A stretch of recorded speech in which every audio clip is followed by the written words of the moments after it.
Donc, on va parler de l'acné et nutrition. Est-ce qu'il s'agissait d'une mythe ou d'une réalité? Donc, c'est un sujet qui intéresse plusieurs médecins, notamment les dermatologues, parce qu'il a incité 1550 dermatologues à assister à un symposium qui parle de nutrition et de peau lors du Congrès mondial de dermatologie en 2019. Donc, c'est un sujet qui est intéressant pour les dermatologues parce que les patients en consultation, ils viennent poser la question par rapport à la nutrition. Est-ce que ma maladie de peau elle a un lien avec un nutriment ou autre? Et par la connaissance de la nutrition avec l'état de santé de la peau, on peut aussi préconiser des stratégies préventives ainsi que thérapeutiques par rapport à la nutrition. Donc, depuis des milliers d'années, donc Hippocrate, ça fait plus que 2500 ans, qui a proposé l'idée que la nourriture est le médicament et que le médicament soit notre nourriture. Et donc, c'est donc évoqué depuis des ancêtres.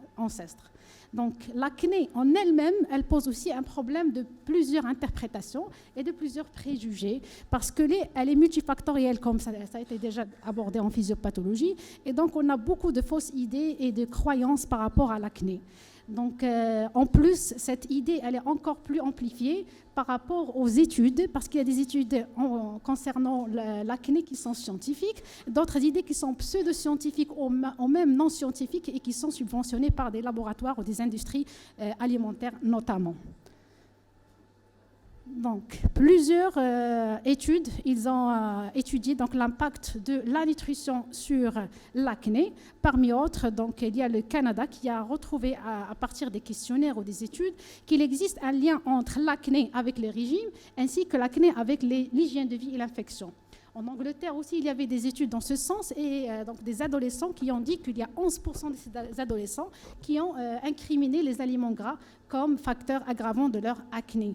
Donc les lycéens aussi Grèce, ils ont trouvé que 62% de l'alimentation incriminait leur acné. Le Maroc aussi, donc une étude a été menée ici à CHU de Fès et qui a objectivé que 60% des candidats ou des patients acnéiques présentaient une aggravation de leur acné ou une apparition même de l'acné après la prise de l'alimentation. Donc plusieurs aliments ont été incriminés dans notre étude, notamment la prise quotidienne de lait, dans 60% des cas. Aussi, donc, les aliments riches en gras, la consommation des aliments qui sont riches en indice glycémique et aussi donc, l'apport aussi de whey protein qu'on va développer par la suite. Donc, en consultation, on trouve plusieurs patients ou patientes qui viennent dire « Docteur, est-ce que ces boutons, c'est quelque chose que j'ai mangé et que ça m'a fait apparaître ces boutons ?» Donc, ils ne connaissent pas donc, l'acné, mais en tant que dermatologue, on doit répondre à cette question. Est-ce qu'il s'agissait de l'acné? À vrai dire, est-ce qu'il s'agissait d'une dermatose qui est provoquée ou aggravée par l'acné, par l'alimentation. Et donc, pour répondre à ces questions, donc, il faut avoir, est-ce qu'il y a vraiment un lien qui est solide entre cette nutrition et l'apparition ou l'aggravation de l'acné? Donc, plusieurs études ont été menées depuis des milliers d'années. Donc, la première étude qui a fait le lien entre la nutrition et l'acné, elle datait de 1880. Donc, c'est plusieurs dizaines d'années avant qu'on discute aujourd'hui. Et les résultats, ils sont contradictoires. Au départ, ils ont incriminé que la nutrition avait un lien avec l'acné. Par la suite, ils ont incriminé que les produits laitiers qui ont un problème avec l'acné. Par la suite, cette idée, elle a été refutée et donc il n'y a pas de lien. Et dans nos jours, les résultats sont restés toujours controversés. Et donc, on va voir au cours de ce topo, est-ce qu'il y a vraiment un lien ou non. Donc, c'est la deuxième des choses, c'est que les études étaient basées sur des questionnaires ou des autodéclarations des patients eux-mêmes ou de leur famille, sur des journaux alimentaires et des cas témoins. Ces études sont généralement soumises à des préjugés sur le plan scientifique. Mais actuellement, on voit de plus en plus des méta-analyses et des revues de la littérature avec des études qui sont aussi randomisées, contrôlées et qui peuvent nous donner plus de crédibilité vis-à-vis donc les résultats. Et donc, ces analyses, ils ont montré que les régimes alimentaires de facteurs qui sont les plus incriminés, c'est l'indice glycémique qui est élevé et la consommation de produits laitiers qu'on va voir comment ils vont induire cette acné. Deuxième des choses, que les études dans le monde occidentalisé, donc il a montré que leur incidence d'acné était beaucoup, beaucoup plus élevée par rapport aux sociétés qui sont non occidentalisées. Et donc, vu donc, la différence de nutrition, l'alimentation, donc, elle était incriminée. Donc, le rôle de l'alimentation était incriminé dans la pathogénèse afin de pouvoir proposer des traitements et aussi des stratégies préventives de cette acné.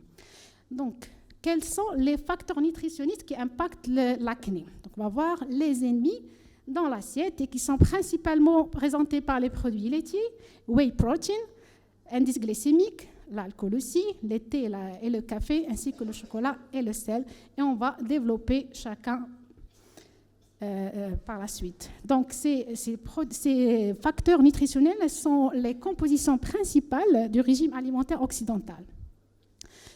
Revenons un petit peu en arrière, donc chez certaines populations africaines qui habitaient dans des zones qui sont isolées, qui sont fermées et qui ont une alimentation qui est dite plus ou moins végétarienne, naturelle, ils n'avaient pas d'acné par rapport à ces descendants qui migraient vers l'Europe et qui présentaient de l'acné. Aussi les Esquimaux, ils habitaient auparavant dans des zones qui sont closes et ils avaient un mode d'alimentation qui est particulier pour eux, donc qui est basé surtout sur les poissons.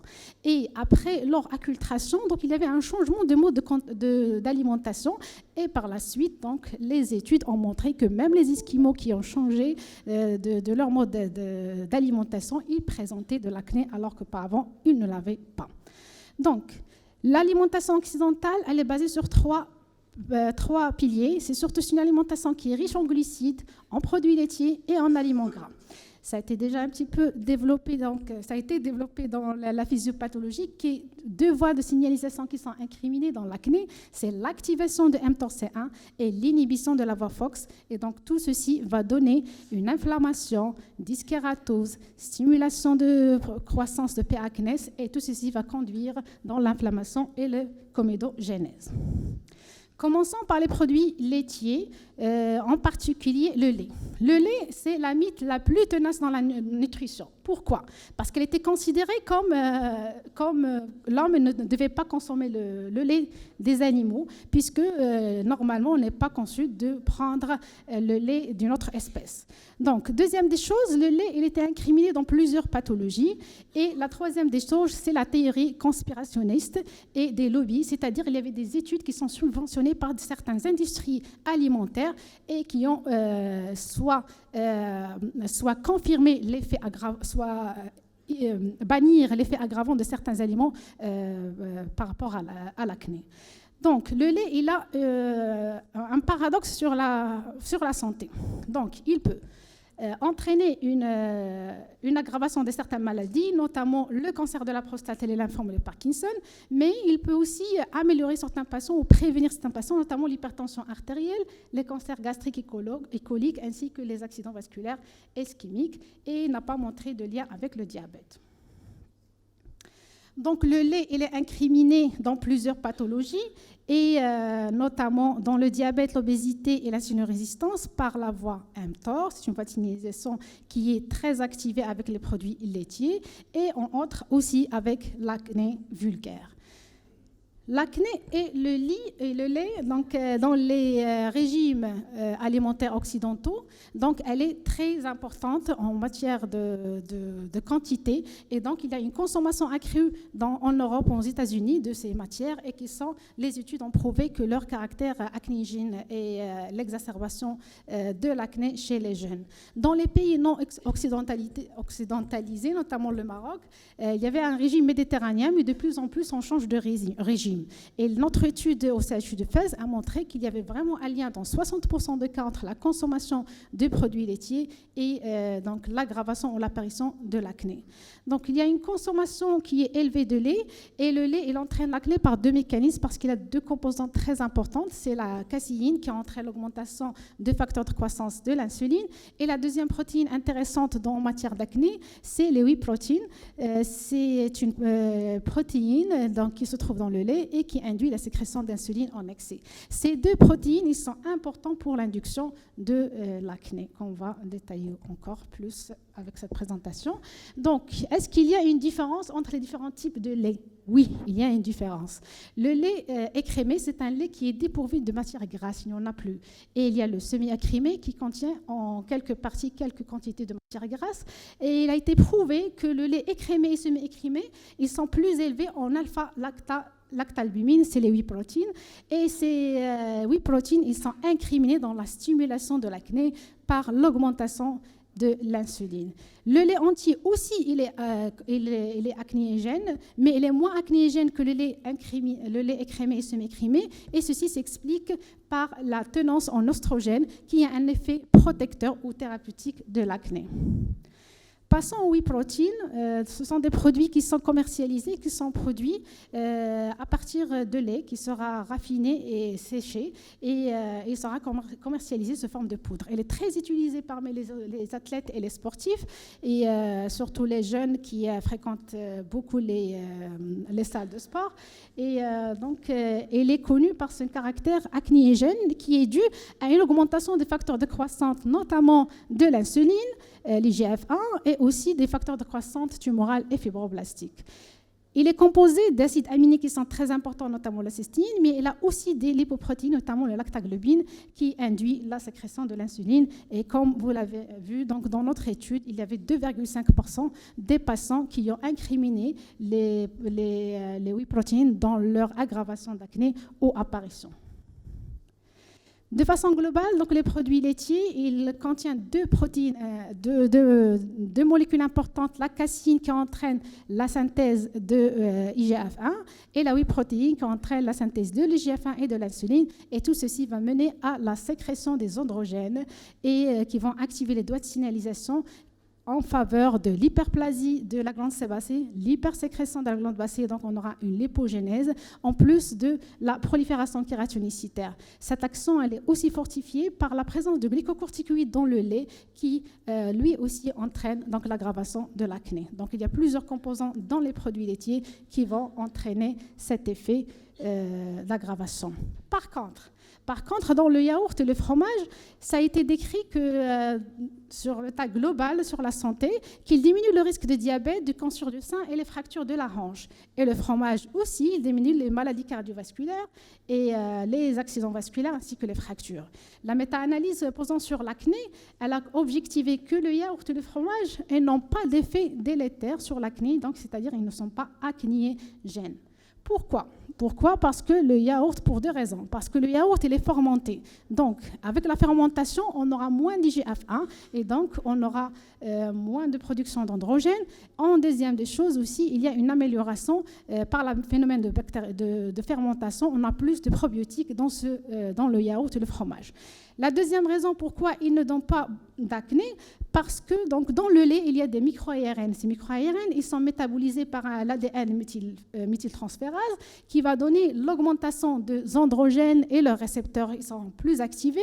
Et par les phénomènes d'ébullition et aussi de traitement ultra-thermique l'UHT, on aura une diminution de ces micro-ARN et donc on aura moins d'androgènes et par la suite donc moins d'acné. Donc c'est ça qui fait la différence entre le yaourt et le fromage ainsi que le lait. Mais quelle quantité préconisée des produits laitiers? C'est une question que la méta-analyse a répondu à ça. Elle a dit que la consommation de produits laitiers entre 250 et 450 grammes, elle risque d'aggraver donc l'acné dans 80% des cas. Et que le lait entier, il aggrave donc l'acné, mais il n'y a pas une différence entre le grand consommateur et le petit consommateur d'acné. Mais pour les laits écrémés et semi-écrémés, il y avait une différence significative, c'est-à-dire il y a une relation linéaire. Plus qu'on consomme de lait, plus on a de lait écrémé, bien sûr, plus on a de l'acné. Et ils ont conclu que chaque portion supplémentaire de produits laitiers, notamment le beurre et les crèmes, il augmente de 83% l'acné, alors pour le lait entier, c'est 13% et pour les laits écrémés, c'est 26%. Donc, les recommandations pour les sujets de plus de 9 ans, donc c'est 3 portions journalières avec la portion de lait, elle est considérée, c'est 150 ml. Pour le yaourt, c'est 125 grammes et pour les fromages, c'est 30 grammes. Donc, une méta-analyse, elle a privilégié pour la prévention préférée le fromage et le yaourt. Et pour les personnes qui sont sportives et qui nécessitent donc le whey protéine, donc la dose recommandée, elle était entre 1,2 et 2 grammes par kilo de poids. Mais en cas d'aggravation de leur acné, il faut conseiller leur arrêt. Y a-t-il une différence entre les différentes laits de vache, de chèvre et de brebis? Notamment, non. Mais il y a plus de lipides dans le lait de brebis et plus de protéines, plus de glucides, donc il est moins conseillé pour les patients acnéiques. Pour les laits végétaux, est-ce qu'il y a un intérêt à prescrire les laits végétaux? Oui, il y a plusieurs produits, mais évitez le lait de coco parce qu'il est acnéigène. Ces boissons, peuvent constituer une alternative au lait naturel, mais ils sont moins micronutriments, donc on peut arriver à des carences nutritionnelles. Deuxième point, c'est les régimes et les régimes à indice glycémique élevé. Est-ce qu'ils mènent aussi à l'acné? Donc, deux notions principales au cours des indices glycémiques, au cours de l'acné, c'est l'indice glycémique, c'est l'augmentation du taux de glycémie 2 heures après la consommation d'un élément, c'est précis pour chaque élément. Et la deuxième définition, c'est la charge glycémique de chaque élément, c'est la capacité d'augmenter la glycémie. Ces deux indices, ils sont importants pour chaque produit, ils sont bien définis pour chaque produit de l'alimentation. Et les régimes donc, qui sont occidentaux, ce sont des régimes qui sont des indices glycémiques qui sont élevés. Et par la suite, ils vont entraîner une hyperglycémie qui va causer l'hyperinsulinémie avec augmentation de IGF-1. Donc, plusieurs produits, ils ont cet indice glycémique, mais les indices glycémiques les plus élevés, c'est surtout donc, les bonbons. Et, donc, il y a aussi les pommes de terre qui sont au four, certains aussi légumes comme les oignons et les glaces. Mais en tête de file, c'est les nouilles et qui sont de plus en plus incriminées, plus en plus d'études en matière d'acné et qui incriminent une forte acnégénicité des nouilles. Donc, c'est à déconseiller. Donc, plusieurs études, ils ont conclu qu'il y a un lien entre l'alimentation qui est moins glucidique et l'acné, que ça améliore l'acné. Et d'autres, ils disent que l'alimentation qui est riche en glucides, elle aggrave l'acné. Donc, tout ceci nous mène à comprendre pourquoi ça donne de l'acné. Parce que ça donne une diminution d'une lipoprotéine qui est très intéressante en matière d'acné, c'est la liponectine. C'est une lipoprotéine qui entraîne elle est anti-inflammatoire, donc son inhibition, elle va entraîner une inflammation, en plus des voies de signalisation qu'on a déjà abordées. Et donc, tout ceci va mener à l'acné, en plus des deux autres facteurs qui sont l'augmentation de l'IGF-1 et l'insuline, qui sont des facteurs acnéigènes. Donc, plusieurs études, ils ont étudié est-ce que l'effet du régime hypoglycémique a un intérêt. Donc, deux études qui ont été menées de la même façon, mais d'une durée qui est variable. Une à 2 semaines qui a montré qu'il y a un intérêt, il y a une diminution de l'acné, mais l'autre à 8 semaines, elle n'a montré aucun intérêt, pas de résultat significatif. Donc, comme conclusion, ils ont conclu qu'il faut, pour avoir un effet du régime glycémique, il faut attendre 10 à 12 semaines avant de conclure est-ce que ça retentit ou non sur l'acné du patient. Ici, c'est des patients qui ont été traités par régime, donc un régime élevé, un régime faible, et donc vous remarquez sur les photos qu'il y a une amélioration des patients sous régime hypoglycémique. Là, c'est un patient qui a été traité par le régime hypoglycémique avec la metformine, avec une évolution très, très favorable. Donc la dose était à 500 mg. Passons aux boissons gazeuses, dont les résultats étaient toujours aussi controversés, mais il y avait 2 études qui sont 4 témoins. Une n'a montré aucune efficacité comparant entre les patients prenant des boissons gazeuses et d'autres, et l'autre a montré que la consommation de boissons gazeuses, elle était très, très importante chez les patients acnéiques. Donc, pour tirer des conclusions, c'est très difficile. Donc, pour le chocolat, il y avait plusieurs études, notamment une étude qui a été faite chez l'homme, qui consomme 25 grammes de façon journalière de chocolat pendant 1 mois, de chocolat concentré avec un cacao concentré à 90%. Donc, il a montré qu'il y a une aggravation au bout de 2 semaines. Et donc, le chocolat a été incriminé comme un facteur aggravant de l'acné, surtout chez l'homme. Donc, d'autres résultats aussi réalisé chez l'homme, il a montré qu'à partir du 4e jour, il y avait une aggravation de l'acné. Donc, on conclut que c'est un facteur qui est incriminé et qui est dépendant de la quantité. Il y a une bonne corrélation entre quantité, bonne corrélation aussi entre le pourcentage.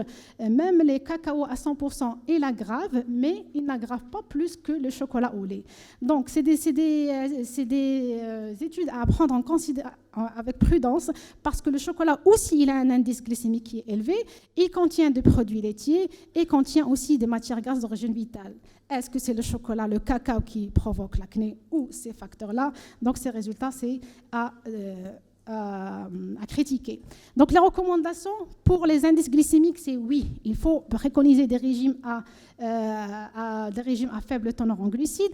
Pour les produits laitiers, donc les résultats, donc c'est le niveau de preuve et les 3, donc ça dépend aux patients, conseillés, déconseillés, ça reste cas par cas. Passons aux acides gras. Donc, comme vous connaissez, il y a plusieurs acides gras dans la nourriture, notamment les acides gras saturés qui sont délétères pour la santé, et les acides gras qui sont insaturés, notamment les oméga-6 et les oméga-3.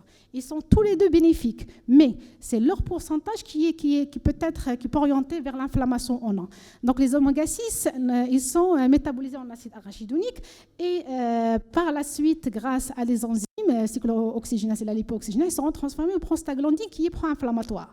L'oméga 3, elle a une compétition avec cet acide arachidonique. Donc, plus elle est concentrée, plus on aura moins de prostaglandine 2 et on aura d'autres prostaglandines qui sont anti-inflammatoires. Le régime alimentaire occidental, il est très pauvre en oméga 3, ce qui explique qu'il y a une incidence accrue d'acné. Donc l'acide gras, il agit par production de cytokines. Les oméga 3, ils agissent par les cytokines pro-inflammatoires, par la diminution de l'IGF-1 et par la diminution des voies de signalisation de l'inflammation. Donc, un régime équilibré, c'est un régime qui prend les deux en considération. Donc, vous connaissez l'oméga 6, elle est présente surtout dans les huiles et dans les gras. Et l'oméga 3, c'est surtout le poisson et aussi dans l'avocat, dans l'œuf et certains grains, notamment les sésames. Donc, il faut un équilibre entre les deux. Cet équilibre, il existe dans la nourriture qui est équilibrée, mais il est absent dans la nourriture qui est dite occidentale. Et dans ce cas, on aura plus d'oméga 6 qui est là, avec une d'oméga 6 qui est là, qui est plus présente dans les chips, dans les fritures, dans les snacks et aussi dans les sauces. Et ce déséquilibre va entraîner plusieurs maladies, notamment les maladies cardiovasculaires, les MICI, l'Alzheimer, mais aussi il va entraîner aussi donc l'acné. Et plusieurs études ont montré qu'il y avait donc un lien entre le taux d'oméga 3 et l'acné. Et donc, les patients souffrant d'acné, ils consomment moins de poissons qui est riche en oméga 3. Et une deuxième étude a montré qu'il y avait donc une réduction de l'acné après une supplémentation en oméga 3 pendant au moins 2 mois. Et donc, en facteur protecteur de l'acné, il indique de consommer le poisson de façon régulière, au moins 1 à 3% par semaine. Une étude a été faite par une supplémentation à base de 2 grammes d'oméga 3 avec aussi une petite quantité de 400 mg d'oméga 6 pendant 10 semaines et a montré des améliorations significatives de l'acné. Où est-ce qu'on est pour les fruits et les légumes? Donc, les fruits et les légumes, c'est ils entraînent une faible consommation. Les patients acnéiques, ils ont une faible consommation des fruits et des légumes, surtout chez les femmes. Donc, la faible consommation de ces ingrédients chez la femme, elle induit et aggrave donc l'acné. Et les régimes méditerranéens, normalement, ils sont très riches en ces produits, ce qui prouve que normalement, les régimes méditerranéens, les hommes méditerranéens, ils ont moins d'acné, et donc il y a un impact qui est positif sur l'acné. Le café ou le caféine, donc le rôle sur l'aggravation, il est toujours controversé, pas assez d'études pour conclure, mais c'est un très protecteur pour la rosacée. Donc il est conseillé de prendre un café chaque jour pour les malades ayant une rosacée. Pour le thé, c'est aussi des données contradictoires. Il y a certains articles qui parlent d'un facteur aggravant, mais dans d'autres, ils parlent de facteurs protecteurs par plusieurs mécanismes, notamment la sécrétion de sébum qui diminue. Il a un effet antibactérien et aussi il a un effet anti-inflammatoire. Donc, parlons des plantes et des épices qui sont naturellement inhibiteurs de l'inflammation, notamment le thé vert, mais il y a aussi les berries, tous les types de thiolis et le curcuma. Pour l'alcool, heureusement qu'il aggrave l'acné, pour le déconseiller. Il entraîne une augmentation des androgènes, des testostérone, mais aussi il est sécrété dans la sueur, donc il sert de nutriment pour ces acnés, et entraîne une dysbiose de la flore cutanée, et aussi à la longue, ça va donner une inflammation qui est chronique. Pour les sels, donc, ils sont peu étudiés dans la littérature. Ils sont surtout présents dans les bouillies de légumes, dans les sauces de soja et dans aussi les filets d'anchois. Et la consommation importante, elle a été retrouvée chez les patients acnéiques plus que les patients non acnéiques. On ne peut pas tirer conclusion, mais c'est au cas par cas. Passons aux probiotiques. Vous savez, les probiotiques, c'est des micro-organismes qui ont un métabolisme qui est actif et qui ont plusieurs intérêts. Donc, on fait la différence entre prébiotiques et le nutriment des probiotiques. Les probiotiques, c'est les micro-organismes et les postbiotiques, c'est les déchets. Et il y a une synergie entre tous ces composants. Donc, les probiotiques, ils sont contenus dans plusieurs aliments, notamment le kéfir. Le kéfir, il est très riche en lactobacilles et ils ont un effet antioxydant, anticancéreux, antidiabétique, plusieurs effets. Sur l'acné, donc les probiotiques ils vont réduire déjà les effets indésirables de cycline donc en association avec les traitements. Ils inhibent le C-acnés, ils entraînent une diminution des acides gras dans le sang, ils induisent la sécrétion de l'interleukine 10 qui est anti-inflammatoire et en plus, ils diminuent aussi le taux de l'insuline dans le sang. Donc, les vitamines D, qu'est-ce qu'on est? Donc, il y a peu de données dans la littérature. Relation avec l'acné discutée. Il a un effet sur l'interleukine 17. Il augmente les antibiotiques locaux. Il réduit l'inflammation, mais il n'y a pas d'étude qui est concrète pour conseiller ou déconseiller. Le zinc aussi, il a une action, il est retrouvé qu'il y a un taux faible dans l'acné. Et la glande sébacée, elle dépend de sa fonction, elle dépend aussi du zinc. Il y a une étude qui a comparé donc, le minocycline avec le zinc et qui a montré qu'il y a une supériorité de 17% de minocycline par rapport au zinc, donc on ne peut pas tirer conclusion comme traitement de base. Pour les facteurs favorisants, donc en plus des nutriments qui sont incriminés, il y a d'autres facteurs qui incriminent donc la nutrition, notamment le mode de vie des patients. Est-ce qu'il y a une obésité? Est-ce qu'il y a des caractères alimentaires qui sont particuliers, notamment le fait de grignoter à chaque fois, en plus des troubles qui sont alimentaires? Parlons des amis de l'acné. Donc, les amis de l'acné, c'est essentiellement donc, une consommation régulière de poissons, les fruits et les légumes légumineuses, les huiles d'olive essentiellement et les noix, ainsi qu'une alimentation qui est pauvre en glucides, en viande, et c'est le régime des zones qui sont non occidentalisées.